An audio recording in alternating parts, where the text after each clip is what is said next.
উচিত। এই মূর্তিতে প্রাণ সঞ্চার হবে যখন বাঙালি শিশুদের মনের মধ্যেও বাটুল দিকে গড়তে গড়তে আবার করে বাস করতে শুরু করবে। সেটা কি করে সম্ভব? তার সঙ্গে পুঁজির প্রশ্ন জড়িত।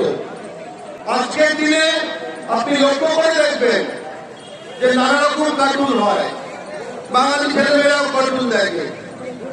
তারা ডোরেমন চেনে, তারা পিকাচু চেনে, কিন্তু এই ডোরেমন পিকাচু মোটা পাতলা ছোটা এগুলোর একটাও সৃষ্টিকর্তা তাদের মাটি থেকে উঠে আসেনি, তাদের নিজের কেউ না।